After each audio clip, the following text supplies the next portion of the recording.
நம்முடைய சிந்தனைக்கு உரிய பகுதி மத்தேயு எழுதிய நற்செய்தியின் நூல் 6வது அதிகாரம்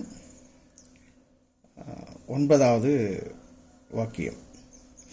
நீங்கள் ஜெபம் பண்ண வேண்டிய விதமாவது, பரமண்டலங்களில் இருக்கிற எங்கள் பிதாவே, உம்முடைய நாமம் பரிசுத்தப்படுவதாக. கடந்த சந்திப்பில் நாம் இதனை சிந்திக்க துவங்கினோம்.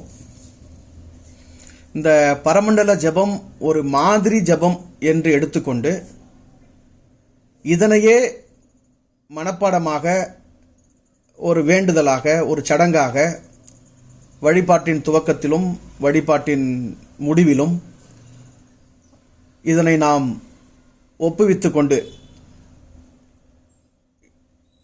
இருப்பதை விட, இந்த மாதிரி வேண்டுதல் என்னும் இந்த பரமண்டல ஜெபத்தை ஒரு அவசியமான, மிக ஆழமான ஒரு பாடமாக நாம் எடுத்துக்கொள்ள வேண்டியது இருக்கிறது. இது ஒரு உண்மையை உணர்ந்த உணர்வாளரின் உபதேசம் என்னும் நிலையில்தான் இதனை நாம் புரிந்து கொள்ள வேண்டும். அதாவது இந்த பரமண்டல ஜெபம் என்பது ஒரு மிக பெரிய, மிகச்சிறந்த படிப்பினை. இந்த முழு ஜெப பகுதிகள்,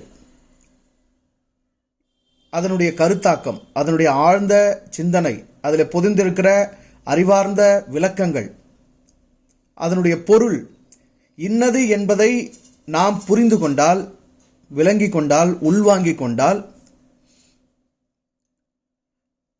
அதுவே ஒரு பூரணத்துவத்துக்குள், முழுமைக்குள் நம்மை வழிநடத்தி செல்லக்கூடியதாக இருக்கிறது. ஆகவே தான் முதன்மையாக இந்த வேண்டுதலிலே இறை என்பது என்ன என்பது விளக்கப்படுகிறது. பொதுவாக கிறிஸ்தவர்கள் பிதாவே என்று இறையை அழைக்கும் போது அதனை ஆண்பாலாக புரிந்து கொள்வது உண்டு, அல்லது ஆண்பாலாக மட்டுமே புரிந்து கொள்வது உண்டு. ஆகவே தான் கிறிஸ்தவ இறையியலிலே ஃபெமினிசம், ஃபெமினிஸ்ட் தியாலஜி என்று பெண்ணிய விடுதலை, பெண்ணிய இறையியல் என்னும் கருத்தாக்கங்கள் எல்லாம் உருவாக்கி அவர்கள் ஒரு புதிய வேதாகமத்தை எழுதுகிறார்கள் அல்லது எழுதி வைத்திருக்கிறார்கள். அது என்ன, ஆதியிலே தேவன் என்று சொல்வது, ஆதியிலே தேவி வானத்தையும் பூமியும் படைத்தாள் என்று ஏன் சொல்லக்கூடாது என்பது பெண்ணியவாதிகள் என்று சொல்லப்படுகிறார். அல்லது பெண்ணிய விடுதலை இறையியல் கருத்தாக்கத்தை கொண்டிருக்கிறவர்களுடைய வாதமாக இருக்கிறது. ஃபெமினிஸ்ட் தியாலஜி என்றே அதை அழைக்கிறார்கள். காரணம் என்ன? இறைமையை ஆண்பாலாக மட்டுமே பார்க்கக்கூடிய பார்வை மிகுந்திருக்கிறது. ஆகவே தான் யூத மதமும் கிறிஸ்தவ மதமும் அடிப்படையிலேயே ஆணாதிக்க சிந்தனை கொண்ட மதமாக உருவெடுத்து வளர்ந்திருக்கிறது. இன்றைக்கும் பெண்கள் சபையிலே பேசலாமா, பெண்கள் ஊழியம் செய்யலாமா, பெண்கள் போதகர்கள் ஆகலாமா, பெண்கள் திருமுழுக்கு கொடுக்கலாமா, பெண்கள் திருவிருந்து பகிரலாமா, பெண்கள் தலைமைத்துவத்துக்கு வரலாமா எனும் சர்ச்சைகள் இன்று வரை தொடர்ந்து கொண்டே இருக்கிறது. காரணம், இறையையே முழு நிறைவான தன்மையில் பார்க்கும் பார்வை கோணம் கிறிஸ்தவ சபைகளிலும் கிறிஸ்தவ மதத்திலும் வழங்கப்படுகிறது இல்லை. இறைமையை முழு தன்மையோடு என்றால் அதுதான் நம்முடைய மூலம், அதுதான் நம்முடைய ஆதாரம் என்னும் போது, அது ஆணாக மட்டுமல்ல, பெண்ணாக மட்டுமல்ல, அனைத்தையும் கடந்ததாக இருக்கிறது என்னும் போது, இந்த பூமியிலே ஆணாக பெண்ணாக பிறவி எடுத்திருக்கிற நமக்கு பெற்றோர் என்று ஒருவர் உண்டு. அவர்கள் இருவேறு பாலினத்தோடு இருக்கிறார்கள். ஆண் பெண் என்னும் பாலினத்தில் அமைந்திருக்கிறார்கள். அவர்களை தாயும் தந்தையும் என்று அழைக்கிறோம். அப்படிப்பட்ட பார்வையாவது, குறைந்தபட்சம் அப்படிப்பட்ட பார்வையாவது இறைமையின் மேல் வர வேண்டும். இறைமையை அம்மையாக, அப்பனாக, தாயாக, தந்தையாக, பெற்றோராக, மூலமாக, அதுதான் பெற்றெடுத்தது என்னும் போது பெற்றெடுப்பதற்கு தேவையான அனைத்தும் அது தனக்குள் கொண்டிருக்கிறது என்பதை புரிந்து கொள்ள வேண்டும். ஆக தாயாக பெண்ணாக இறையை உருவகிக்க விரும்புகிறவர்களுக்கு, அப்படி அழைக்க விரும்புகிறவர்களுக்கு இடம் இருக்க வேண்டும். தந்தையாக ஆணாக உருவகித்து அழைக்க விரும்புகிறவர்களுக்கு அதற்கான இடமும் இருக்க வேண்டும். பிதா என்று தான் அழைக்க வேண்டும், தேவன் என்று தான் அழைக்க வேண்டும், ஆண்டவர் என்று தான் அழைக்க வேண்டும், இறைவன் என்று தான் அழைக்க வேண்டும். இறைவி என்று சொல்லக்கூடாது, தேவி என்று சொல்லக்கூடாது, அம்மை என்று சொல்லக்கூடாது, அப்பன் என்று தான் சொல்ல வேண்டும் என்கிற வாதங்கள், போட்டிகள் அவரவருடைய அறியாமையை தான் வெளிப்படுத்துகின்றது. ஆக இங்கு இயேசுவினுடைய அழைப்பில் பிதா என்பதில் ஒரு முழுமைத்துவம் இருக்கிறது. அது அனைத்திற்குமான மூலமாக, அனைத்திற்கும் அப்பாற்பட்ட ஒரு அனைத்து ஆதாரமாகத்தான் இந்த அழைப்பு, இந்த கற்பிதம் இங்கு அமைந்திருக்கிறது என்பதை நாம் முதன்மையாக புரிந்து கொள்ள வேண்டும். அடுத்த வரையைத்தான் இன்றைக்கு நாம் சிந்திக்க இருக்கிறோம். உம்முடைய நாமம் பரிசுத்தப்படுவதாக. சென்ற வாரமே இதனை நாம் கடைசி நேரத்தில் இறுதியாக கொஞ்சம் சிந்தித்தோம்.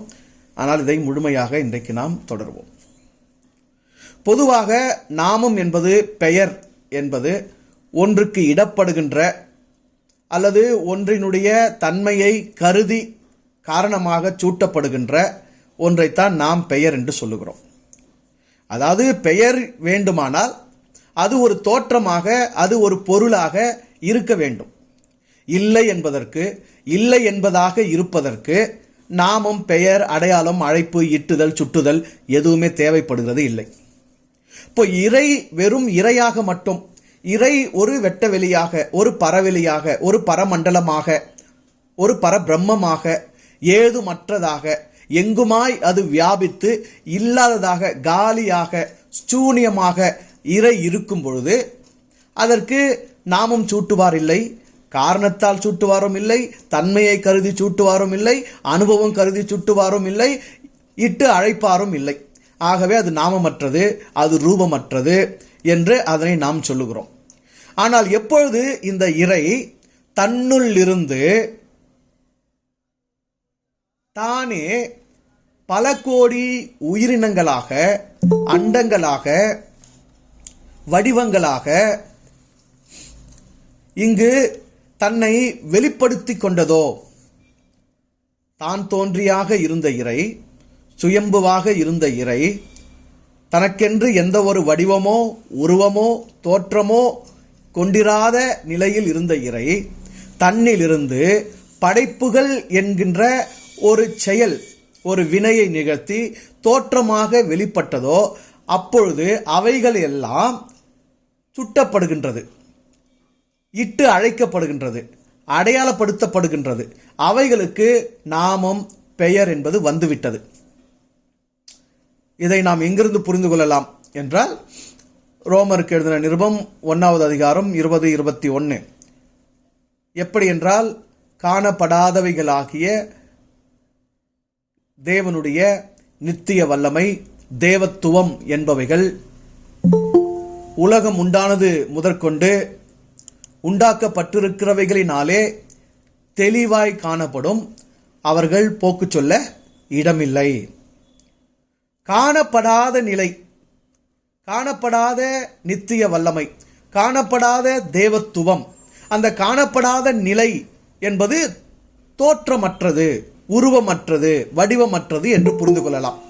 அந்த நிலையில் அதற்கு நாமம் தேவையில்லை, ஏனென்றால் அது ரூபமற்றதாக இருக்கிறது. ஆனால் எப்பொழுது உலகம் உண்டானது முதற்கொண்டு, உண்டாகுதல் என்பது வெளிப்படுதல், தோற்றுவிக்கப்படுதல், தோற்றமாக தன்னை தெரிவித்துக் கொள்ளுதல் எனும் நிலை ஏற்பட்டதோ, அப்பொழுது உண்டாக்கப்படுகிறவைகளினாலே அவைகள் தெளிவாக காணப்படும். காணப்படாத இறை காணப்படும் தன்மைக்கு வந்தது. காணப்படாத இறையை, காணப்படாத பிதாவை காணப்படாத நிலையில் இருந்து காண்கின்ற தன்மைக்கு கொண்டு வந்தது எது? படைப்புகள். இப்போ படைப்புகள் இறைமையின் காணக்கூடிய தோற்றம், படைத்தவர் என்பவர் படைப்புகளின் காணப்படாத தோற்றம். சரியா? அப்போ இந்த பிரபஞ்சத்தை எப்படி நம்ம புரிஞ்சுக்கலாம் அப்படின்னா, பிரபஞ்சம் என்பது இறைமையின் காணப்படுகின்ற தோற்றம். இறைமை என்பது இந்த பிரபஞ்சத்துக்குள் இருக்கக்கூடிய ஒரு காணப்படாத நிலை. அவ்வளவுதான். தெரிகின்ற ஒன்று, தெரியாத ஒன்று. தெரியாத ஒன்றை இறை என்கிறோம், தெரிந்த ஒன்றை படைப்பு என்கிறோம். அப்போ தெரியப்படாத நிலையில் இருந்த இறை, தெரியப்படாத நிலையில் இருந்த வெட்டவெளி தனக்குள் படைப்புகளை அது படைத்து கொண்ட போது அவைகள் காணப்படும் தன்மைக்கு, தோற்றத்துக்கு வந்ததினாலே அந்த தோற்றங்கள் தனித்துவமாக அடையாளப்படுத்தப்படுவதற்காக பெயர் சூட்டப்படுகின்றது. அனைத்துக்கும் பெயர் இருக்கிறது. தாவரங்கள் என்கிறோம், விலங்குகள் என்கிறோம், பறவைகள் என்கிறோம், மனிதர்கள் என்கிறோம், அண்டம் என்கிறோம், சூரியன் என்கிறோம், சந்திரன் என்கிறோம், நட்சத்திரங்கள் என்கிறோம், விண்கோள்கள் என்கிறோம், காற்று என்கிறோம், வெப்பம் நெருப்பு என்கிறோம், நிலம் என்கிறோம், நீர் என்கிறோம், விண் ஆகாயம் என்கிறோம். இவைகள் எல்லாம் பெயர் சுட்டி அழைக்கப்படுகின்றது. அனைத்தும் நாமத்தை சுமந்து கொண்டிருக்கிறது. இந்த நாமம் கொண்டிருக்கிற, பெயர் கொண்டிருக்கிற, பெயர் சுட்டப்படுகின்ற இந்த அனைத்தும் எதுவாக இருக்கிறது? காணப்படாத இறையால் தோற்றுவிக்கப்பட்ட தோன்றுதல்களாக, வெளிப்படுத்துதல்களாக இருக்கின்றது. இப்பொழுது இங்கு பாருங்கள், பரமண்டலங்களில் இருக்கிற எங்கள் பிதாவே எனும்போது பரமண்டலமாய், வெட்டவெளியாய், சூன்யமாய், பரவெளியாய், எங்கும் வியாபித்து விரவி பரவி நிறைந்து கிடக்கின்ற அந்த இறைத்தன்மையை இது அழைக்கிறது. இது வடிவமற்றது, உருவமற்றது, ஆகவே பெயரற்றது. இந்த நிலை இறைநிலை. அந்த இறைநிலையின் அடுத்த தன்மை என்ன? அது பல்வேறு படைப்புகளாக, அண்டமாக, பிண்டமாக, அனைத்துமாக அது தோற்றுவித்திருக்கிறது, தோற்றம் கொண்டிருக்கிறது, வெளிப்பட்டிருக்கிறது, படைக்கப்பட்டிருக்கிறது, தன்னுள் தானே அனைத்தையும் படைத்திருக்கிறது என்னும் போது, இரண்டாவது, உமது நாமம் பரிசுத்தப்படுவதாக, உம்முடைய பெயர் தூயதென போற்றப்படுவதாக என்பது அந்த இறைமையிலிருந்து, காணப்படாத நிலையிலிருந்து காணப்படுகின்ற நிலைக்கு வெளிப்பட்டிருக்கின்ற அனைத்து படைப்புகளையும் உள்ளடக்கியதுதான், அனைத்து படைப்புகளையும் குறிப்பதுதான் உம்முடைய நாமம். நல்லா புரிஞ்சுக்கோங்க இந்த இடத்த.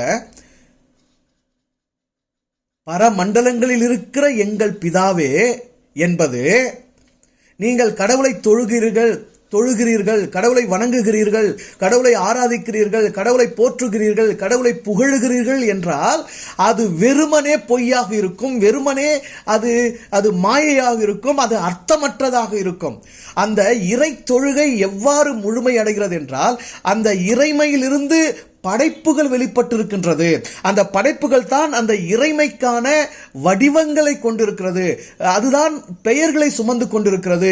அந்த பெயரற்ற, உருவற்ற, காணப்படாத நிலையில் இருக்கிற பரமண்டலங்களில் இருக்கிற பிதா, பெயர் கொண்ட, உருவம் கொண்ட, காணப்படுகின்ற நிலையில் இருக்கிற படைப்புகள் இரண்டும் முழுமையாக அறியப்படுவதும், உணரப்படுவதும், கொண்டாடப்படுவதும், போற்றப்படுவதும், காக்கப்படுவதும், புகழப்படுவதும், அதனதன் தன்மையில் மதிக்கப்பட்டு மரியாதை செய்யப்படுவதும் தான் இறைமையை தொழுவதின் முழுமை என்பதை இந்த முதல் வாக்கியத்திலேயே விளக்கப்படுகிறது.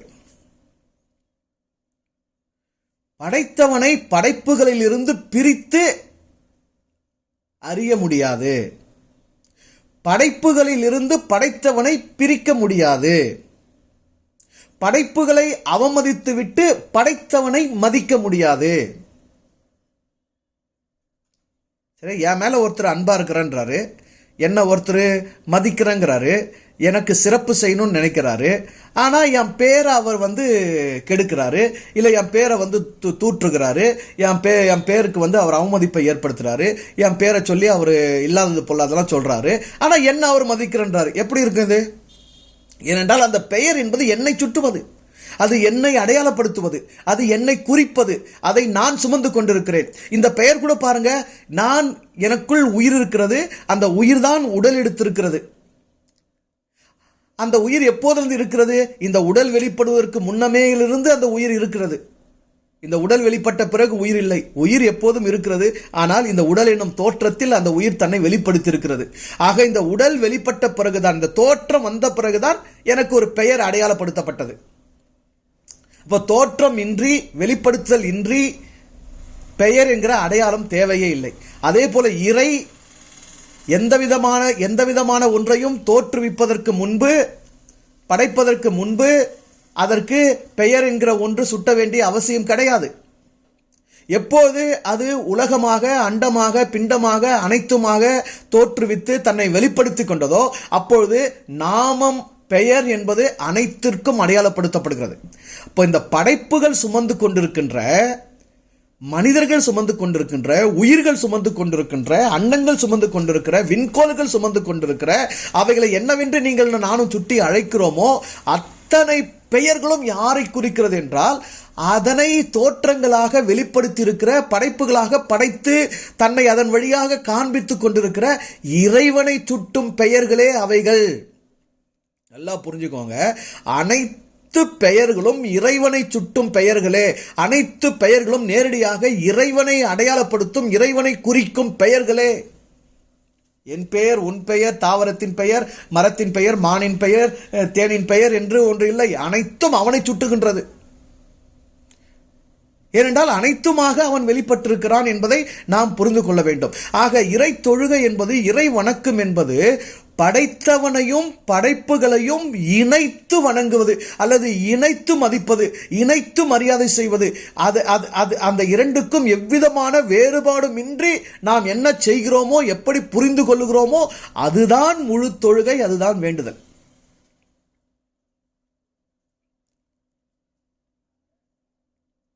பரமண்டலங்களில் இருக்கிற எங்கள் பிதாவே, உம்முடைய நாமம் பரிசுத்தப்படுவதாக. நீ பரிசுத்தப்படுவது அவசியம் இல்லை. நீ தூயதென போற்றப்படுவது அவசியம் இல்லை. ஏனென்றால் உன்னில் பண்பு இல்லை, உன்னில் குணம் இல்லை, உன்னில் நிறம் இல்லை, உன்னில் மனம் இல்லை, உனக்கு உருவம் இல்லை, உனக்கு வடிவம் இல்லை, உனக்கு பெயர் இல்லை, உனக்கு எந்த விதமான விருப்பு வெறுப்பும் இல்லை, எந்த விதமான தேவை சேவையும் உனக்கு இல்லை. அனைத்திற்கும் நீ அப்பாற்பட்டிருக்கிறாய். அதுதான் நீ. ஆனால் நீ எத்தனை விதமான தோற்றங்களாக, வடிவங்களாக, உருவங்களாக வெளிப்பட்டிருக்கிறாயோ அத்தனைக்கும் பண்பு உண்டு, மனம் உண்டு, குணம் உண்டு, தன்மை உண்டு, தேவை உண்டு, சேவை உண்டு, விருப்பு உண்டு, வெறுப்பு உண்டு, யாவும் உண்டு. அதிலும் குறிப்பாக படைப்புகளின் இறுதியாக அல்லது படைப்புகளின் மகுடமாக படைக்கப்பட்டிருக்கின்ற, வெளிப்பட்டிருக்கின்ற மனிதர்களாகிய நாம் இந்த விருப்பு, வெறுப்பு, தேவை, சேவை, மனம், குணம், பண்பு, தன்மை என்கிற அனைத்திலும் பிற உயிரினங்களை விட உச்சத்தில் நாம் படைக்கப்பட்டிருக்கின்றோம். ஆக இந்த இறைமையிலிருந்து வெளிப்பட்டிருக்கின்ற, காணப்படாத நிலையில் இருக்கிற இறைமையிலிருந்து வெளிப்பட்டிருக்கின்ற காணப்படுகின்ற படைப்புகள் அசுத்தப்படுகின்றது, அவமதிக்கப்படுகின்றது, அவமரியாதை செய்யப்படுகின்றது, அவைகளின் தன்மை சிதைக்கப்படுகின்றது, அவைகளின் இயல்பு கெடுக்கப்படுகிறது என்றால் அது மனிதர்களால் மட்டும்தான் செய்ய முடியும். ஆகவே மனிதர்களுடைய வேண்டுதல், மனிதர்களுடைய ஜெபம், மனிதர்களுடைய பார்வை, மனிதர்களுடைய புரிதல், மனிதர்களின் கோணம் படைத்தவனையும் படைத்தவன் வெளிப்பட்டு தனித்தனி நாமங்களை சுமந்து கொண்டிருந்தாலும் எல்லாம் அவனுடைய நாமமாகவே, அவனுடைய வெளிப்படுதல்களாகவே, அவனுடைய தோற்றங்களாகவே இருக்கிற படைப்புகளின் தன்மையை காக்க வேண்டும் எனும் புரிதல் முழுமையாக இருக்க வேண்டும் என்பதுதான் இங்கே வெளிப்பட்டிருக்கிற படிப்பினையாக இருக்கின்றது. பாருங்க, பொதுவா என்ன நடக்குது பாருங்க. படைப்புகளை நாம மதிக்கிறது இல்லை, படைப்புகளை நாம புரிந்து கொள்வது இல்லை, படைப்புகளை இறைமையோடு பொருத்தி பார்க்கும் பார்வை நமக்கு இல்லை. படைப்புகள் நம்மால் அவமதிக்கப்படுகிறது, சீரழிக்கப்படுகிறது, நம்மால் அவைகள் அவமரியாதை செய்யப்படுகின்றது, நம்மால் அவைகளினுடைய இயல்பு கெடுக்கப்படுகின்றது, அவைகளுடைய தன்மைகளை நாம் சிதைத்து கொண்டிருக்கின்றோம். ஆனால் நாம் கடவுளை புகழ்கின்றோம், கடவுளை போற்றுகின்றோம், கடவுளை பாடுகின்றோம், கடவுளை பாராட்டுகின்றோம். எதற்கு அது அவருக்கு தேவை? இறைமைக்கு இந்த பாராட்டோ புகழ்ச்சியோ வேண்டுதலோ அதை நோக்கி செய்யப்படுகின்ற ஏறெடுக்கப்படுகின்ற எது ஒன்றோ வெட்ட வெளியாகிய ஏதும் தேவை இல்லாத அந்த இறைமைக்கு என்ன தேவை இருக்கிறது?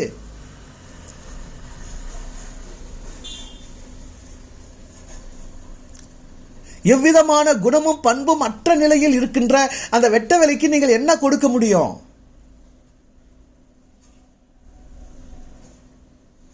கடவுளை புகழ்ந்து கொண்டே, போற்றிக் கொண்டே, பாடிக்கொண்டே, உயர்த்தி கொண்டே, தொழுகை செய்து கொண்டே, கடவுளிடம் வேண்டிக் கொண்டே, கடவுளின் தோற்றங்களை, கடவுளின் வெளிப்பாடுகளை, கடவுளின் வெளிப்படுத்தல்களை நாம் சிதைத்துக் கொண்டிருப்போமானால் அவைகளினுடைய தூய்மை என்பது அதுவாகவே இருப்பது, அவ்வளவுதான்.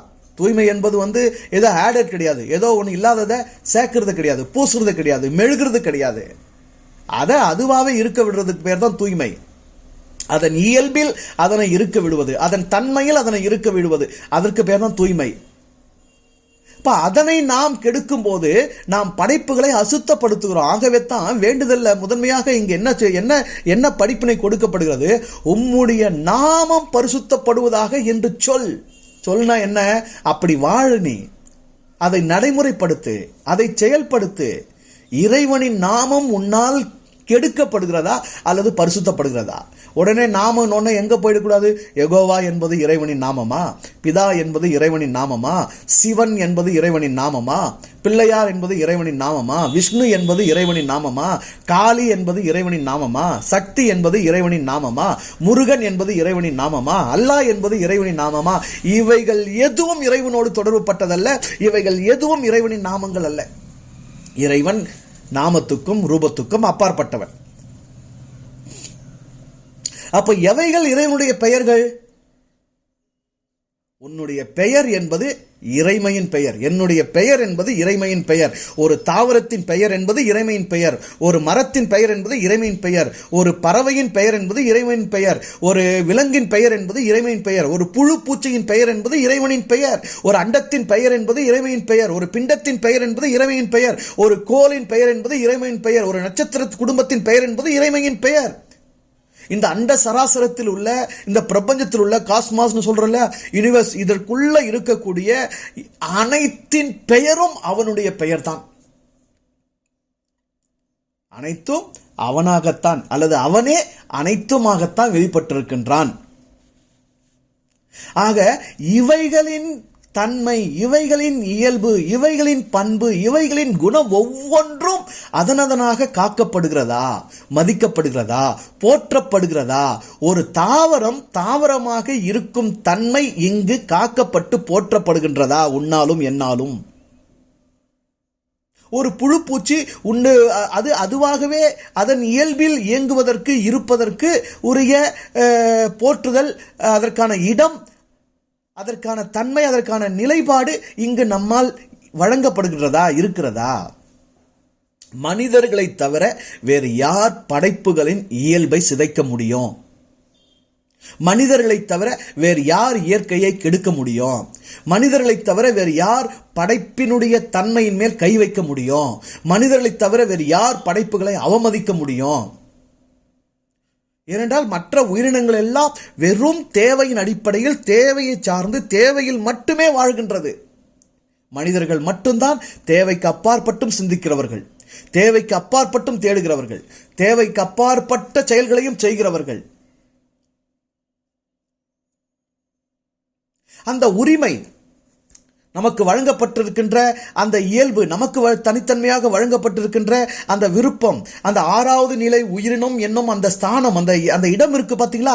அதை கொண்டு நாம் செய்வது என்ன?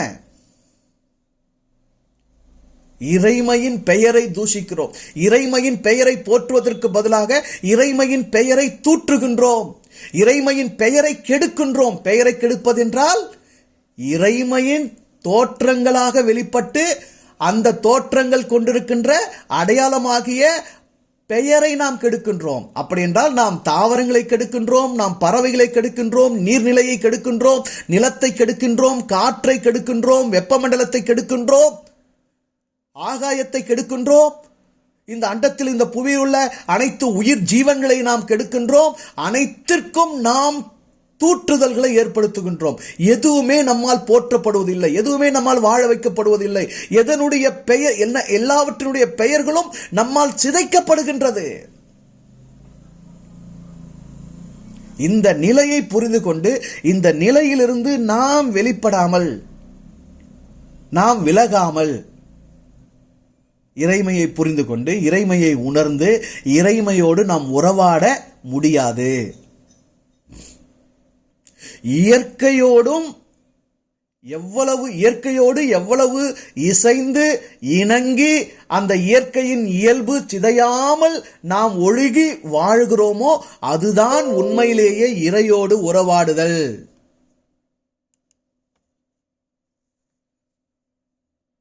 இங்க தமிழ்நாட்டில் கோயம்புத்தூர்ல ஒருத்தன் அத்தனை மலைகளை சிதைத்து காடுகளை அழித்து அங்கு கட்டடங்களை கட்டி சிலைகளை நிறுவி இந்தியாவின் ஒட்டுமொத்த சினிமா நடிகர்களையும் அரசியல்வாதிகளையும் அழைத்து ஒரு கேடுகட்ட செயலை அரங்கேற்றிக் கொண்டிருக்கின்றான். ஈஷா மையம் என்கிற பெயர்ல அவ்வளவு கேடு அங்கு நடக்கிறது. இயற்கை அவ்வளவு துன்புறுத்தப்பட்டிருக்கிறது. அங்கே இவன் இறை பக்தனா? இவன் சொல்லுவது இறையா?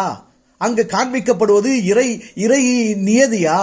இறை தொழுகையா? அறிவற்ற ஜென்மங்கள் அல்லவா அங்கு போய் ஆடுகின்றது. பிரபலங்கள் போய் ஆடினால் அது சித்தம் தெளிந்தவர்களின் செயலாகுமா? பிரபலங்கள் பித்து பிடித்தவர்களா இருக்க மாட்டார்களா? பொதுவாக மனிதர்களுக்கு, சாமானிய மனிதர்களுக்கு என்ன மனநிலை இருக்கு பாருங்க. பிரபலங்கள் எதையாகிலும் கொண்டாடினால் அது விசேஷமானது, சிறப்பு மிக்கது. இல்லை, அப்படி இல்லை. பிரபலங்கள் என்பவர்கள் பெரும்பான்மையாக பித்து பிடித்தவர்கள் தான். பாருங்க, நம்ம ஊர் நடிகர்களை பாருங்க, திரையில வருகிற பிரபலங்களை பாருங்க. யாராவது குடும்ப வாழ்க்கை சரியா இருக்கா? நிம்மதியா வாழ்கிறாங்களா? தற்கொலை பண்ணிக்காம இருக்கிறாங்களா? குடும்ப சிதைவு, மனச்சிதைவு இல்லாம இருக்கிறாங்களா? மனநோய்க்கு மாத்திரை எடுக்காம இருக்கிறாங்களா? உடல் நோய்க்கு மருந்து எடுக்காம இருக்கிறாங்களா? ஏதாவது ஒரு வாழ்க்கை சித்தாந்தம் அவங்க கிட்ட இருந்து வெளிப்படுதா? எத்தனை மனிதர்களுடைய வாழ்க்கை அந்த மனிதன் சிதைத்து விட்டான். எத்தனை பெண்களுடைய வாழ்க்கையை அவன் சிதைத்து விட்டான். இயற்கையின் எவ்வளவு சீரான தன்மைகளை அவன் சீரழித்து விட்டான். சிலையை நிறுவுகிறான், கட்டடங்களை கட்டுகிறான், அங்கு போகிற பெண்களுக்கு அவன் மொட்டை அடிக்கிறான், அவர்களுடைய பாலின இயல்பை சிதைக்கின்றான். இத்தனையும் செய்துவிட்டு அவன் அங்கு சிவராத்திரி நடத்துகிறான், சிவனை போற்றுகிறான், சிவனை புகழ்கிறான், கடவுளை வணங்குகிறேன் என்கிறான், வாழ்த்துகிறேன் என்கிறான். உலகமே மோசம் போகிறது, நாடே மோசம் போகிறது. இதைத்தானே இங்க இயேசு சொல்லிக் கொடுக்கிறார். நான் தான் படைப்புகளின் மூலம், நான் தான் இந்த அண்ட சராசரங்களின் ஆதி, நான் தான் அனைத்து படைப்புகளின் ஆதாரம் என்று பரமண்டலங்கள் இருக்கிற எங்கள் பிதாவே நீ கூப்பிடுறனா அது பாதிதான். எப்போ அது முழுமையடையுது? என்னுடைய நாமம் போற்றப்பட வேண்டும். என்னுடைய நாமம் என்பது எது?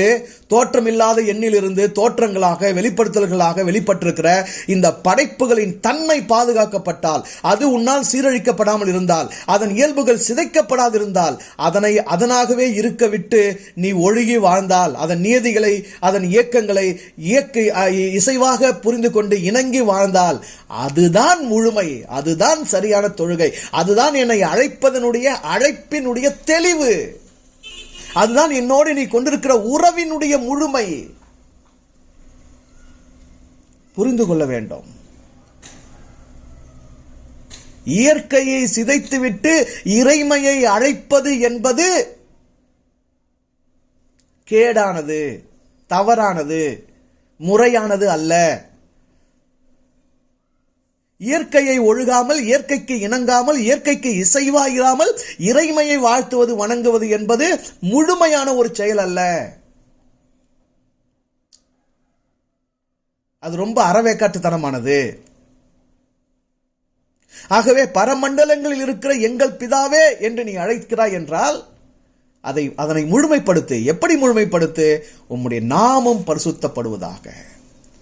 நீ எதனதன் பெயரில், எந்தெந்த தோற்றத்தில், எந்தெந்த வடிவத்தில், எந்தெந்த உருவத்தில் எதனதனாக வெளிப்பட்டிருக்கிறாயோ அத்தனையும் அதனதனாக ஒளிரட்டும், வாழட்டும், விளங்கட்டும், தழைக்கட்டும், செழிக்கட்டும், இருக்கட்டும், இயங்கட்டும்.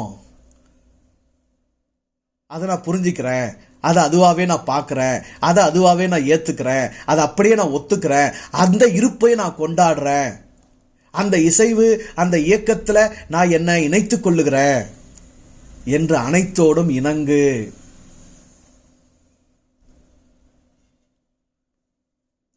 பொதுவாக இதை இப்படி பேசும்போது கொஞ்சம் படித்தவங்க,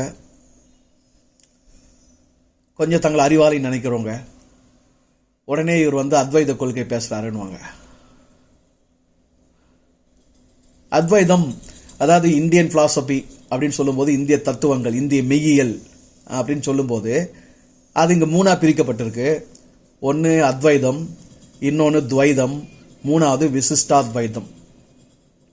அத்வைதம் என்பது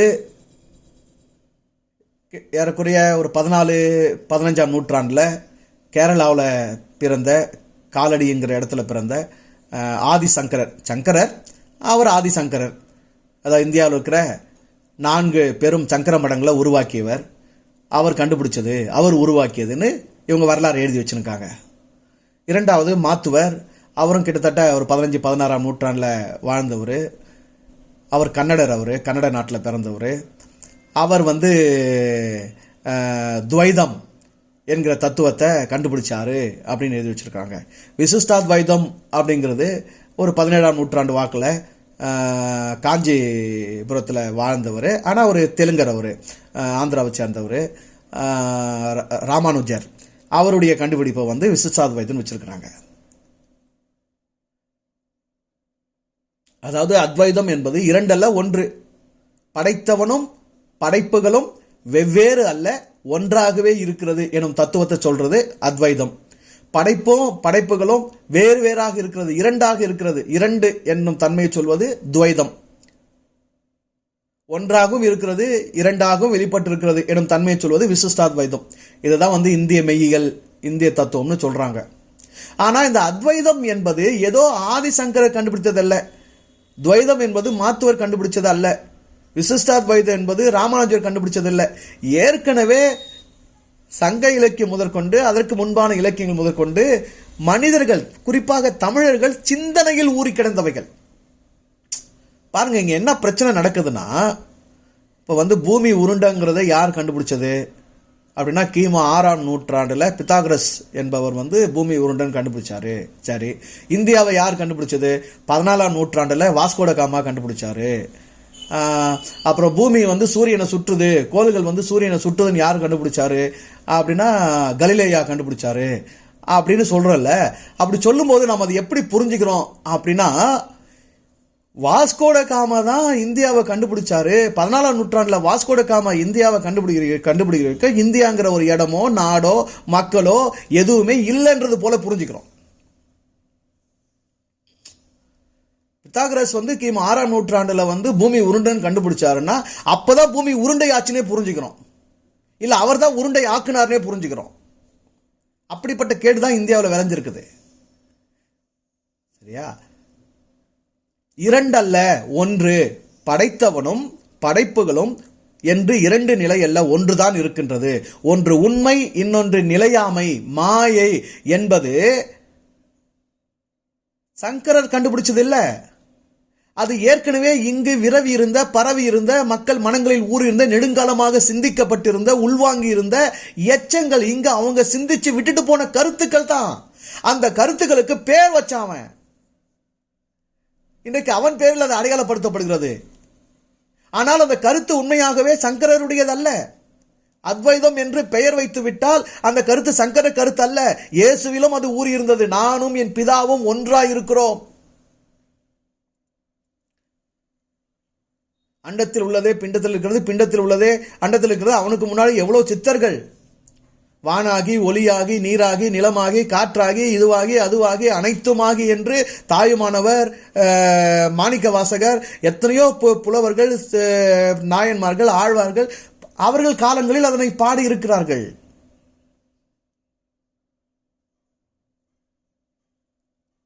அவருடைய காலத்துக்கு முன்பதாகவே இந்த சிந்தனை பரவி விரவி இருக்கிறது.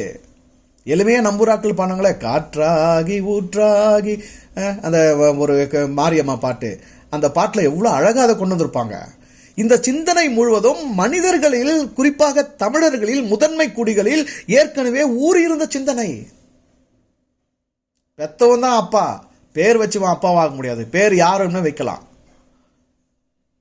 சரியா? அப்ப இந்த கருத்தை பெற்றெடுத்தவர்கள் தமிழர்கள். எப்பவுமே இந்த ஆரியர்கள், திராவிடர்கள் என்று சொல்லப்படுகின்ற வந்தேரிகளுடைய வேலை என்ன தெரியுங்களா?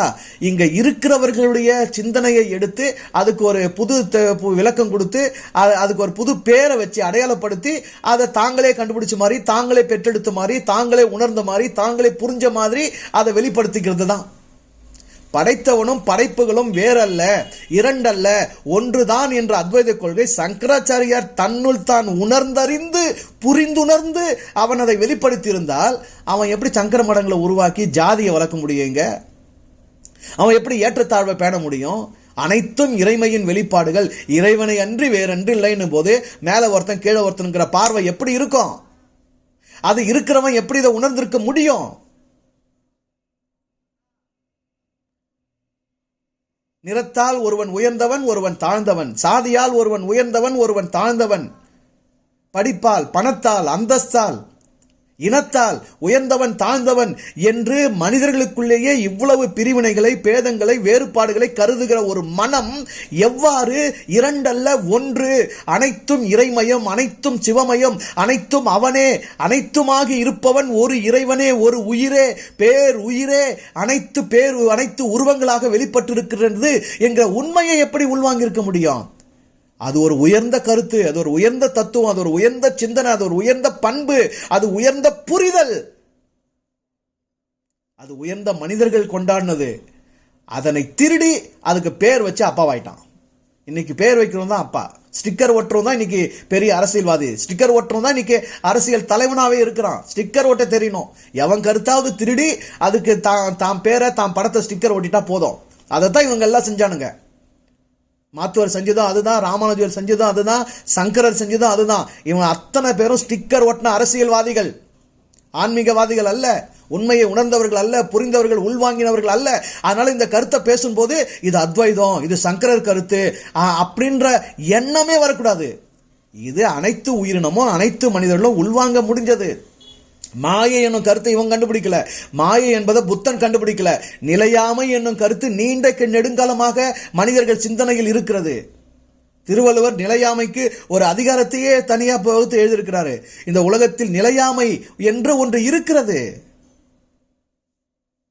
இறை எப்போதும் நிலைத்ததாக இருக்கிறது.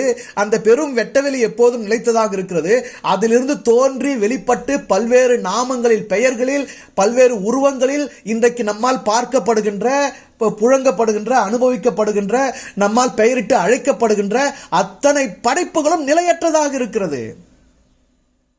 நேற்று இருந்தார், இன்று இல்லை, இன்று இருப்பார், நாளை இல்லை என்பதுதானே உலகத்தின் பேருண்மையாக, மாறாத உண்மையாக இருந்து கொண்டிருக்கின்றது.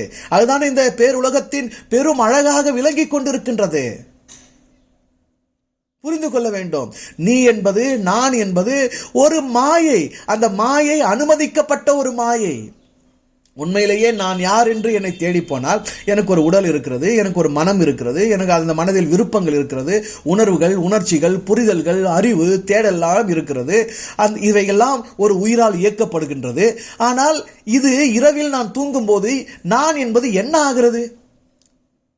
செத்த பிறகெல்லாம் வேணாங்க, ஒரு நாள்ல 24 மணி நேரத்துல 8 மணி நேரம் நீங்க தூங்கும் போதே நீங்கள் நானற்று போய் விடுகிறீர்கள். அந்த நான் என்னும் பகலில் நீங்கள் நினைப்பில் கொண்டிருந்த அந்த மாயை உங்களுக்கு அறுக்கப்படுகின்றது. அப்போது அது வெறும் உடலாக இருக்கிறது, வெறும் உயிராக இருக்கிறது, மனமற்றதாக இருக்கிறது, குணமற்றதாக இருக்கிறது, விருப்பமற்றதாக இருக்கிறது, தேவையற்றதாக இருக்கிறது, எந்த செயல்பாடும் அற்றதாக இருக்கிறது. அது முழுவதும் இறைமையாகவே இருக்கின்றது. நானுங்கிற நினைப்ப உங்களிருந்து நீக்கினா நீங்க வெறும் இறைதானே. வெறும் இறைதானே. இப்படி யோசிச்சுங்களா, உடல்ல உயிர் இருக்குது, உயிர் தான் இந்த உடலை வெளிப்படுத்தி கொண்டிருக்கின்றது.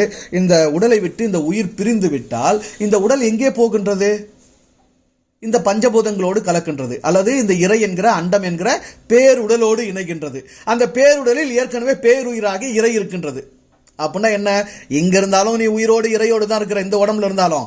இந்த உடல் சிதைந்து அங்கு கலந்தாலும் உயிரால் உயிரோடு உயிருக்குள் தான் நீ இருக்கிறாய். ஆக இறையை விட்டு எங்கேயும் போக முடியாது.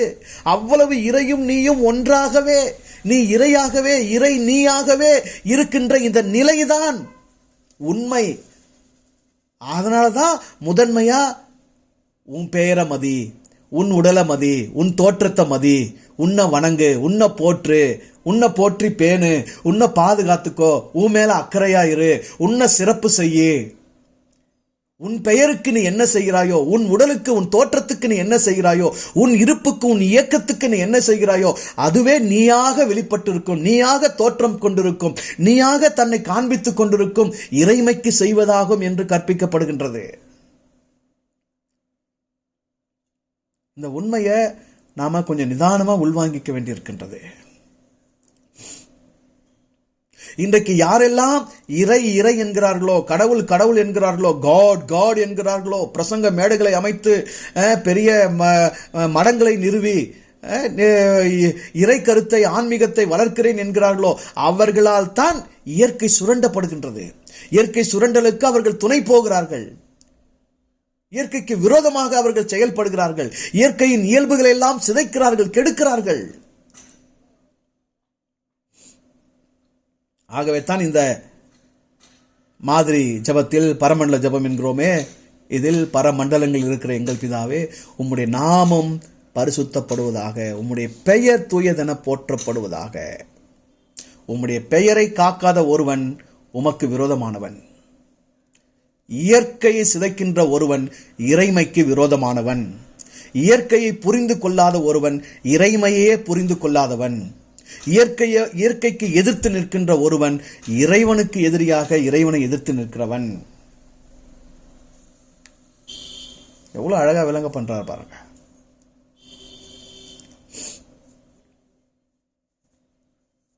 இன்றைக்கு நிலம் அதனுடைய தன்மையில், அதனுடைய அழகில், அதனுடைய இயல்பில் இருக்கிறதா?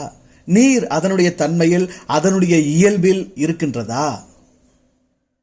இயற்கையினுடைய செயல்பாடுகள், இயக்கங்கள், சுழற்சிகள் நம்மால் பாதுகாக்கப்படுகின்றதா, பேணப்படுகின்றதா? அதனை ஒழுகித்தான் மனிதர்களாக்கி நாம் வாழ்கிறோமா?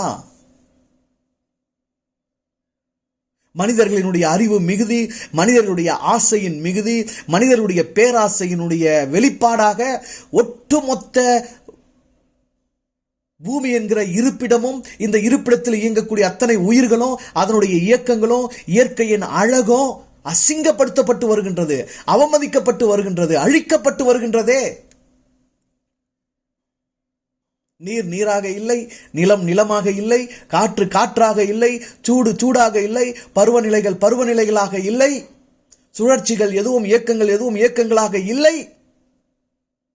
எல்லா காலம் தப்புது, எல்லாமே காலம் தப்புது. பருவ மாற்றங்கள் என்பது நினைக்க முடியாத அளவுக்கு சிதைக்கப்பட்டிருக்கின்றது. இவ்வளவு கேடை நாம் இந்த பூமியில் செய்துவிட்டு எத்தனை கோயில்கள், எத்தனை தேவாலயங்கள், எத்தனை மசூதிகள், எத்தனை மடங்கள், எத்தனை மையங்கள், எத்தனை ஆன்மீக மன்றங்கள், எத்தனை வழிபாட்டு முறைமைகள், எவ்வளவு சடங்கு சம்பிரதாயங்கள், எத்தனை இறைமைக்கு எத்தனை பெயர்கள், எத்தனை பாடல்கள், எத்தனை கோடி புகழ் மாலைகள். யாரை ஏமாற்றுகின்றோம்? இதனால் யாருக்கு லாபம், யாருக்கு நட்டம்? மனிதர்கள் இறைமையின் தோற்றங்களாகிய படைப்புகளின் நாமங்களை, அதனுடைய செயல்களை, அதனுடைய இயக்கத்தை சீரழித்து கொண்டிருக்கும் போது பரமண்டலங்களில் இருக்கிற பிதா, தாயும் தந்தையுமான அந்த இறை வேடிக்கை பார்த்து நிற்காது. தன்னைத்தானே அது மறுசுழற்சி செய்து கொள்ளும், தன் இயக்கத்தை தானே சீரமைத்துக் கொள்ளும், தன் இருப்பை தானே தக்க வைத்துக் கொள்ளும். அனைத்து படைப்பின் சுழற்சியும் அது மறுசுழற்சி செய்துவிடும். ஆகவேத்தான் மனிதர்கள் அந்த இயற்கை பேரழிவுகளில், பேரிடர்களில் சிக்கி மாளுகிறார்கள். எங்கும் இறைமையின் நாமம் கெடுக்கப்படுகின்றது, அதனுடைய தோற்றங்கள் சிதைக்கப்படுகின்றது. இந்த விழிப்புணர்வு இல்லை, இந்த போதனை இல்லை. சபைகளில் இதனை புரிந்து கொண்டு போதிக்கக்கூடிய போதகர்கள் இல்லை. அவங்களுக்கு தெரியாது, இறையே தெரியாது. அப்ப இறைக்கும் இயற்கைக்குமான தொடர்பு என்ன தெரியும்? தொடர்பு என்னன்னு தெரியும்?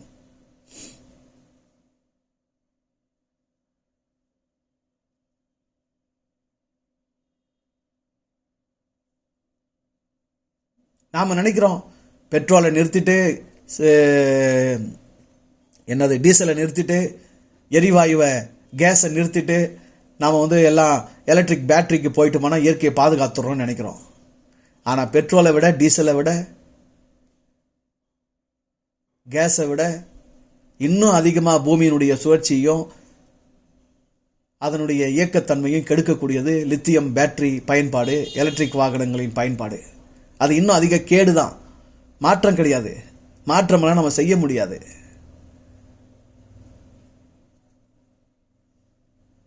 நாம திரும்பணும், இயற்கையினிடம் திரும்ப வேண்டும், இயற்கையின் இணக்கத்திற்கு வர வேண்டும், இயற்கையின் இசைவை நாம் புரிந்து கொள்ள வேண்டும். அதுதான் இறைமைக்கு தேவை. இறைமை தான் விரும்புது. நான் இவ்வளவு பேர்களை வெளிப்பட்டிருக்கிறேனே, நான் இவ்வளவு பேர்களை வெளிப்பட்டிருக்கிறேனே, நீயாவே நான் வெளிப்பட்டிருக்கிறேனே, நானாவே நான் வெளிப்பட்டிருக்கிறேனே, மரமா, செடியா, கொடியா, தாவரமா, புழுவா, பூச்சியா, அனைத்து உயிரினமா நான் வெளிப்பட்டிருக்கிறேனே. படைப்புகளில் நான் தெரியவில்லையா? படைப்புகள் ஒவ்வொன்றும் படைத்தவனை பிரதிபலிக்கின்றது எனும் தெளிவு இல்லையா? ஏன் என்ன நீ அதுல பார்க்கல? நான் தான் அதுன்னு ஏன் புரியல? அதுன்னு அதை நினைக்கிற, அது வேறன்னு வர நினைக்கிற, அது அழிஞ்சா பரவாயில்லன்னு வர நினைக்கிற, அதுக்கு தூரமா வர உன்னை பிரிச்சுக்கிற. ஆனால் அதுவே நான். ஆகவே தான் நாம இங்க சொல்லிக் கொடுக்கிறோம், நான் அதுவே நான், நான் அதுவே நான். ஐ அம் தட் ஐ அம். நீங்கள் அமர்ந்திருந்து நானே தேவன் என்று அறிந்து கொள்ளுங்கள். நான் நானாகவே அதுவாகவே இருக்கிறேன். இயேசு சொன்ன அத்தனை நான் ஸ்டேட்மெண்ட், ஐ எம் ஸ்டேட்மெண்ட் சொல்லுவாங்களே, நானே கூற்றுகள், அத்தனையும் சிந்திச்சு பாருங்க. அத்தனைக்குள்ள என்ன ஆழத்தை வச்சிருக்கிறாரு, என்ன பொருளை வச்சிருக்கிறாரு. நீ வேற அது வேற இல்லை. நீ இருக்க வரைக்கும் தான் உனக்கு அது, நீ அதை உணர்றதுக்கு. ஆக அது உன்னில் தான் இருக்கிறது, நீயாகத்தான் வெளிப்பட்டிருக்கின்றது.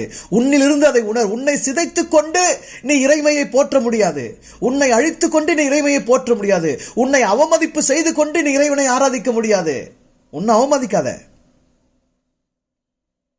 பசிச்சா முதல்ல சாப்பிட கத்துக்கோ. உன் உடலை துன்புறுத்தாத. உபவாசம் எல்லாம் போடாத.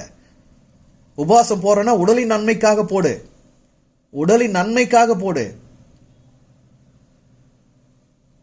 உனக்காக சாப்பிடு. உன் பசிய முதல்ல நிறைவு செய். முட்டி போட்டு சீவன் மலை ஏறாத. முட்டி அதுக்கு கொடுக்கப்படல. முட்டி போட்டு வேளாங்கண்ணியில் நடக்காத. அது உனக்கு அதுக்காக முட்டி உனக்கு வழங்கப்படல. கால் கடுக்க மலை ஏறாத. அதுக்காக உனக்கு கொடுக்கப்படல. கையை உயர்த்தி அப்படியே ஆராதனை சொல்லாத, ஆராதனை செய்யாத. அல்லேலூயா அல்லேலூயான்னு காட்டு கத்தாத. வயிறு எறிகிற மாதிரி கத்தாத. மென்மையா பாவி, பக்குவமா பாவி. உடலை அழகா மெதுவா பயன்படுத்து. நிம்மதியா கொண்டாட்டமா வாழு. அதற்கு தான் உன்னை நான் படைச்சிருக்கேன். அதுக்கு தான் நீயா நான் வெளிப்பட்டிருக்கிறேன். அழைக்கப்படுவது நீ என்று நீ நினைக்கிறாய், ஆனால் அழைக்கப்படுவது நான். அடையாளப்படுத்தப்படுவது நீ என்று நீ நினைக்கிறாய். அது அந்த நினைப்பு தான் உனக்கு நான் வழங்கியிருக்கிற மாய. நான் நீ என்று நினைக்கிற வரைக்கும் தான் நீ வாழ்வ.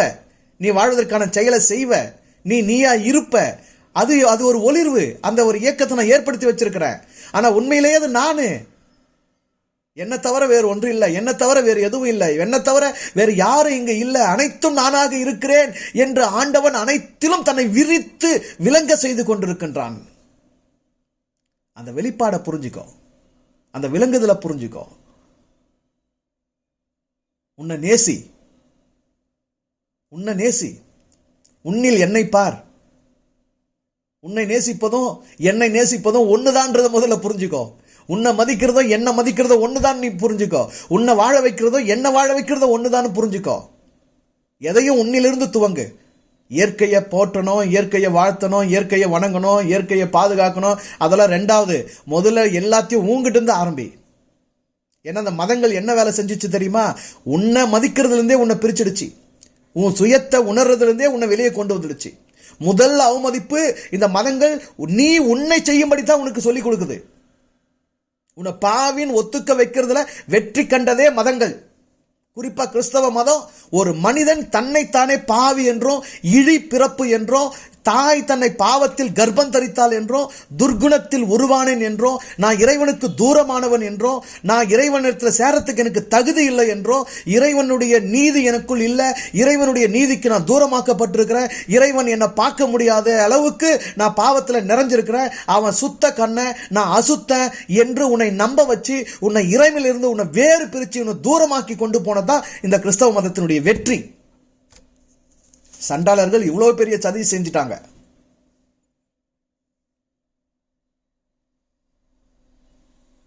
அப்பாவின் மூலம் உனக்குள்ள இருக்கு. அப்பாவின் ஆதாரத்தில் தான் நீ இருந்துட்டு இருக்க. அப்பாவுக்குள்ளதான் அம்மா, அம்மா அப்பாவுக்குள்ளதான் நீ வாழ்ந்துட்டு இருக்க. நீ வேற, உன் அம்மா அப்பா வேற, அம்மையப்பனாகி இறைமை வேறையா? இல்லவே இல்லை. அப்புறம் எப்படி உன்னை பிரிக்க முடியும்? நீ எப்படி தூரமாக முடியும்? பிறப்பு என்பது என்னுடைய விருப்பு, என்னுடைய வெறுப்பு, என்னுடைய புத்தி, என்னுடைய புரிதல், என்னுடைய அறிவு, என்னுடைய ஆற்றலுக்கு அப்பாற்பட்டு நிகழ்கின்ற ஒன்று.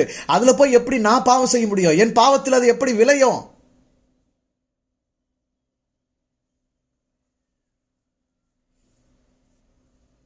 இதுல இன்னும் வேற கூடுதலா நம்ம என்ன நம்ப வைக்கப்பட்டிருக்கிறோம் பாருங்க. உலகத்திலேயே ரெண்டே பேர் தான் பாவம் இல்லாம பிறந்தவங்க. ஒன்னு முதலாம் ஆதாம், முதல் இறைவனால் நேரடியா படைக்கப்பட்ட மனுஷன். அவன் பாவம் இல்லாம பிறந்து பாவி ஆயிட்டான். ரெண்டாவது பாவம் இல்லாம பரிசுத்தமா பிறந்த ஒரு மரியாள் என்னும் கன்னிக்கு பிறந்த இயேசு. அவர் பாவம் இல்லாம பிறந்து பாவம் இல்லாமே வாழ்ந்தாரு, ஆனா பாவங்களுக்காக செத்தாரு. இந்த ரெண்டு பேரை தவிர வேற யாருமே உலகத்துல பாவம் இல்லாம பிறக்கல. என்ன கதை, என்ன கற்பனை, என்ன அழகான ஒரு வஞ்சகம். உலகத்தையே ஏமாத்துற அந்த பெருந்திட்டத்தை எவன் தான் சிந்திச்சான்னு தெரியல. உண்மையிலேயே அந்த மூளையை போற்றி வணங்கணும், வாழ்த்தணும். அவ்வளவு சிறப்பு. நீங்கள் அந்நியர், நீங்கள் பரதேசிகள், நீங்கள் இஸ்ரவேலின் காணியாட்சிக்கு தூரமானவர்கள், நீங்கள் தேவனுக்கு விரோதமானவர்கள். எவ்வளவு வார்த்தைகளாலேயே நாம வஞ்சிக்கப்பட்டோம். ஆனா உணர்வடைவோம், உண்மையை புரிவோம். ஒருபோதும் படைத்தவனை என்னிலிருந்து, படைப்பாகி என்னிலிருந்து படைத்தவனை பிரிக்க முடியாது. படைத்தவனை விட்டு படைப்பாகிய நான் எங்கும் எதிலும் விலகி இருக்கவே முடியாது. என்னை நானே இழிவுபடுத்தும் போது, என் பிறப்பை நானே இழிவாக கருதும் போது, என்னை நானே அசுத்தப்படுத்தும் போது, என்னை நானே அவமதிக்கும் போது, என்னிலுள்ள இறையை நான் அவமதிக்கின்றேன், என்னிலுள்ள இறையை நான் அசுத்தப்படுத்துகின்றேன். என்னுள்ள இறைக்கு அதுவே கலங்கமாகிறது. ஆகவே என்னை ஒருபோதும் அவமதிக்க மாட்டேன், என்னை ஒருபோதும் நான் அவமரியாதை செய்ய மாட்டேன். எந்த மதம் என்ன விதமான வார்த்தைகளை கொண்டு அவைகள் பேசினாலும் அந்த வஞ்சகங்களுக்கு நான் மயங்க மாட்டேன் என்கிற தெளிவு நிலைக்கு நாம் வந்துவிட வேண்டும். ஏன் இந்த உபதேசம் மனிதர்களுக்கு உரைக்கப்படுகின்றது? இந்த உபதேசம் மிருகங்களுக்கு தேவையில்லை, பறவைகளுக்கு தேவையில்லை, மற்ற உயிரினங்களுக்கு தேவையில்லை. அவைகள் இயல்பு கெடாமல், அதனுடைய தன்மைகள் சிதையாமல், அவைகள் அதுவாக வாழ்கின்றபடியினால் அவைகளால் வேறொரு உயிரினம், வேறொரு படைப்பினுடைய தன்மை கெடுக்கப்படுகிறது இல்லை. அவைகள் எல்லாம் வாழ்ந்து வாழ்வித்துக் கொண்டே இருக்கின்றது. ஆனால் நாமும் வாழ்வதில்லை, பிற உயிர்களையும் பிற மனிதர்களையும் இந்த உலகத்தையும் இந்த புவிச்சூழலையும் வாழ விடுகின்றதும் இல்லை. ஆகவே தான் மனிதர்களுக்கு உபதேசம் தேவைப்படுகின்றது. மனிதர்களில் உபதேசிக்கிற குருமார்கள் எழும்ப வேண்டிய தேவை இருக்கின்றது. ஆகவே தான் இயேசு எழும்பி இந்த உண்மையை, இந்த உபதேசத்தை உரைக்க வேண்டிய தேவை இருந்திருக்கின்றது. முதல்ல உமது நாமம் பரிசுத்தப்படுவதாக சொல்லு. அவருடைய நாமம் எப்படியெல்லாம் சிதைக்கப்பட்டிருக்கின்றது பாரு. அவருடைய நாமம் எப்படி போற்றப்படாமல் தூற்றப்படுகின்றது என்பதை கவனி, அதை புரிந்து கொள். மனிதர்களுடைய எழுச்சி, மனித அறிவினுடைய ஆணவம் எப்படி இறைமையின் நாமமாகிய அவருடைய தோற்றம் தானே, தோற்றத்துக்கு சுட்டப்படுகின்றது தானே நாமம். அப்ப இறைமை தோன்றப்படாத, வெளிப்படாத, காணப்படாத நிலையிலிருந்து காணப்படுகின்ற அந்த தோற்ற நிலையில் வெளிப்பட்டிருக்கின்ற இந்த தோன்றுதல்கள் ஆகிய படைப்புகளை அடையாளப்படுத்துகின்றோமே, அதுதானே நாமம். அவைகள் எப்படி கெடுக்கப்பட்டிருக்கிறது என்பதை பார். ஒரு தாவர சுழற்சி கூட ஒழுங்கா இல்லை. புதிய ஒரு பெரும் வெப்பமயமாகுதலுக்கு கொண்டு போயிட்டோம். உயிரின சூழலை கெடுத்து விட்டோம். இயற்கையா பிரசவம் நடக்கிறது, மனிதர்களுக்கு இயற்கையா பிரசவம் நடக்கிறது பெரும் கேள்விக்குறியாயிடுச்சு. பாருங்க, ஒவ்வொரு மாநகரங்களிலும் மாநகராட்சிங்கிற அந்தஸ்தை ஒரு மாவட்டம் பெறுதோ இல்லையோ, ஆனா என்ன மட்டும் நடக்கும் தெரியுமா? 5 to 10 வரைக்கும்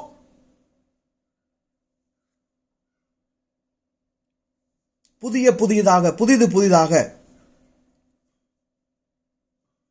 குழந்தை பேரு கரு சிகிச்சை மையங்கள் வந்து விடுகிறது. இயற்கையா வீட்டில் குழந்தை பெற்றுட்டு இருந்த மனுஷங்க இன்னைக்கு மருத்துவமனைக்கு போனா கூட இயற்கையா சுகப்பிரசவம் அடைகிறது கேள்விக்குறியாகுது. எல்லாம் சிசரியன். அடுத்து எல்லாருக்கும் 1 or 2 ஆபரேஷன் பண்ணி முடிச்சிரு. எவ்வளவு இயற்கைக்கு எதிரான செயல்பாடுகளை மனிதர்கள் நாம் வளர்த்து கொண்டோம். மனிதர்கள் தங்களுக்குள்ளாகவே இயற்கையோடு போராடுவதனால, இயற்கையை புரிந்து கொள்ளாதனால, இயற்கையினுடைய பெயரை கெடுக்கிறதுனால, அதனுடைய தன்மைகளை சிதைக்கிறதுனால அதை மட்டும் அழிக்கிறது இல்ல, அதுல அதிகபட்சமா பாதிக்கப்பட்டு அழிகிறது முதல் நிலை மனிதன் தான்.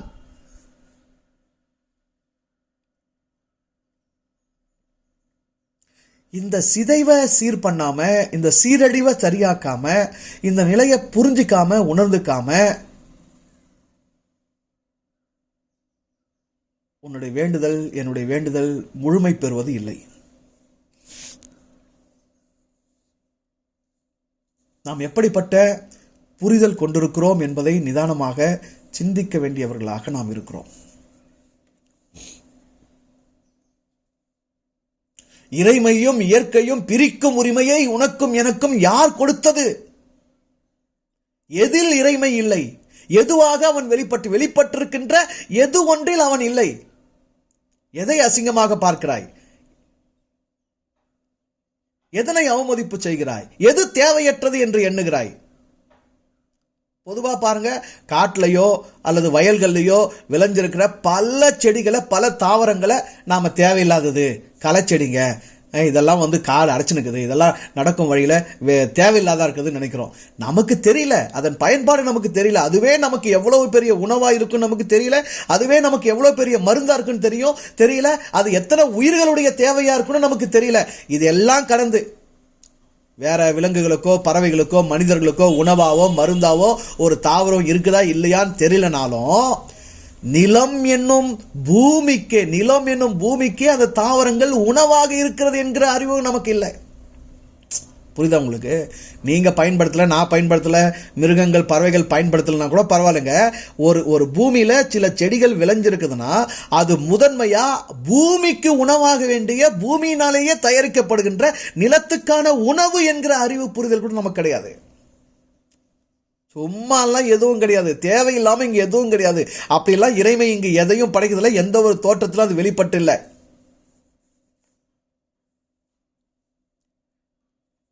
கடவுள் ஒரே ஒரு அவதாரம், இயேசுவாகத்தான் அவதாரம் எடுத்து மனிதனாக வெளிப்பட்டார்னு 2000 வருஷமா உலகத்துல இத்தனை கோடி மனுஷங்க அந்த இயேசுங்கிற தோற்றத்தை, இயேசுங்கிற அவதாரத்தை எம்மோ கொண்டாடி நிற்கிறோம்.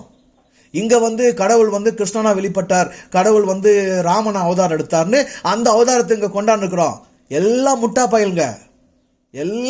பயலுங்க. உண்மையிலேயே கடவுள் உலகம் தோற்றத்துக்கு முன்பாக இருந்து காணப்படாத அவருடைய நித்திய வல்லமை, தேவத்துவம் என்பவைகள் உலகம் உண்டானது முதற்கொண்டு உண்டாக்கப்பட்டிருக்கிற ஒவ்வொன்றிலும் தன்னை தெளிவாக காண்பித்துக் கொண்டிருக்கின்றான் என்னும் போது, உண்டாக்கப்பட்டிருக்கின்ற அனைத்துமே இறைவனின் அவதாரம், தோற்றங்களே. அனைத்தையும் கொண்டாடுறோமா? அனைத்து இறை அவதாரம் பார்க்கிறோமா? ஒரு செடி, கொடி, பறவை, நீ உண்ணுகிற உணவு அனைத்துமே இறைவனின் அவதாரம் தானே. அனைத்து அவதாரத்தையும் கொண்டாடுறோமா? அதுக்கான அறிவு, அதற்கான புரிதலே இல்லையே. ஏதோ ஒன்னு அவதாரமா கண்ணுக்கு முன்னாடி நிறுத்தி அந்த அந்த அந்த கண்ணுடைய பார்வையை கோணத்தை மயக்கிறது, மங்களாக்குறது எதுக்கு தெரியுமா? மற்றது எல்லாம் உன் கண்ணுக்கு மறைக்கிறதுக்கு தான். ஒரே ஒரு பிம்பத்தை, ஒரே ஒரு தோற்றத்தை ஒரு பெரும் அவதாரமாக, அது மட்டும்தான் அவதாரம்னு உன் கண்ணுக்கு முன்னாடி உயர்த்தி காமிக்கிறாங்க, எழுதி காமிக்கிறாங்க, படம் போட்டு காமிக்கிறாங்க. அதை நம்ப பண்றாங்கன்னா என்ன தெரியுமா அர்த்தம்? அப்ப மற்றது எல்லாம் நீ அவதாரம்னு பார்க்க கூடாதுன்னு உன் கண்ணை மறைக்கிறாங்க. அப்பவே விழிச்சுக்கணும். எதெல்லாம் இந்த உலகம் படம் போட்டு பெரிய பிம்பமா காட்டுதோ அந்த பிம்பத்துக்கு பின்னாடி அவன் எத்தனையோ கோடிக்கணக்கான பிம்பங்களை மறைக்கிறான், தோற்றங்களை மறைக்கிறான் அர்த்தம். இயேசுவை எப்போ இயேசுதான் இறைமகன், இயேசுதான் அவதாரம்னு இந்த மதம் உயர்த்தி காமிச்சதோ அப்பவே நமக்கு விழிப்புணர்வு இருந்திருக்கணும். ஓ, இதை பெருசா உயர்த்தி இதுக்கு பின்னாடி எத்தனையோ கோடி உயிரினங்களை, எத்தனையோ கோடி படைப்புகளை அவன் நமக்கு மறைக்கிறான், அவைகளிலிருந்து நம்மளை பிரிக்கிறான்ற தெளிவு, விழிப்புணர்வு நமக்கு வந்திருக்கணும். ஆனா வரலையே. நம்மெல்லாம் அந்த பிம்பத்துல மயங்கணும், அந்த தோற்றத்துல நம்மள தொலைச்சோம். அவன் எடுத்து காட்டின அந்த உயரத்துல நம்மளாம் சிக்கி சீரழிஞ்சோம், சின்ன பின்னமானோம். அந்த கண்மறைப்புல, அந்த மங்கல்ல மற்றதெல்லாம் நாம் அதனுடைய அழக, அதனுடைய தன்மையை, அதுல இருக்கக்கூடிய இயல்பை, அதுல விளங்குற இறைவனுடைய சுழற்சியை, இயக்கத்தை, அதுல வெளிப்பட்டிருக்கிற இறைவனுடைய அந்த தோன்றுதல்களை நாம கண்டு ரசிக்க, அனுபவிக்க, கொண்டாட, போற்ற மறந்தோம், தெரியாம தொலைஞ்சோம்.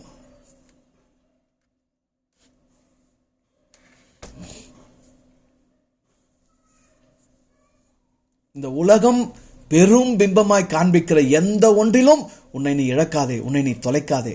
அதுக்கு விலகு, அதுக்கு விலகு. இரண்டாவது, எல்லாவற்றிலும் அவன் வெளிப்பட்டிருக்கிறான், எல்லாம் அவனைத்தான் சுமந்து கொண்டிருக்கின்றது, எல்லா நாமங்களும் அவனைத்தான் குறிக்கின்றது, எல்லா அடையாளங்களும் அவன் ஒருத்தனுக்கு தான் பொருந்தும் என்றாலும் இந்த உலகத்துல நீ என்னும் ஒரு இருப்பு, நீ என்னும் ஒரு அவதாரம், நீ என்னும் ஒரு தோற்றம், நீ என்னும் ஒரு வெளிப்பாடு இருக்கும் வரைக்கும் உன்னை தவிர சிறப்பா வேற எதையும் நினைக்காத. மற்றதெல்லாம் அதனதன் இருப்புல இருக்கட்டும், அதனதன் சிறப்புல இருக்கட்டும், அதனதன் அவதாரம் எல்லாமே இறைமை தான் சுமந்து கொண்டிருக்கிறது, எல்லாமே அவனுடைய தோற்றம், அவனுடைய வெளிப்பாடு, அவன் தான். அதெல்லாம் நான் மதிக்கிறேன், கொண்டாடுறேன், போற்றுறேன், அது அதுவா இருக்கட்டும், வாழட்டும். ஆனால் எனக்கு நான் தான், என் தோற்றம், என் முகம், என் உருவம், என்னாக நானாக வெளிப்பட்டிருக்கின்ற இறை, என்னில் வாழ்ந்து கொண்டிருக்கிற இறை, சிறப்பு செய்வது என்னில் தான். எனக்கு மேல எதுவும் கிடையாது, எனக்கு கீழே எதுவும் கிடையாது. ஆனால் என்னுடைய முதன்மை மதிப்பு நானாக வெளிப்பட்டிருக்கின்ற இறை என்னில் தான், எனக்கு தான். உன்னை முதன்மையாக நேசி, உன்னுள் உள்ள இறையை வாசி. அதாங்க சரி, அதான் சரி. இந்த விசுவாசம் ஒன்று சொல்லுவோம்ல, விசுவாசம். இந்த விசுவாசத்துக்கு முன்னாடி வேற 2 வார்த்தை அது போலவே இருக்குது. நமக்கு அதெல்லாம் தெரியாது, அதனால விசுவாசத்தை நம்ம சரியா புரிஞ்சுக்கிறதும் கிடையாது.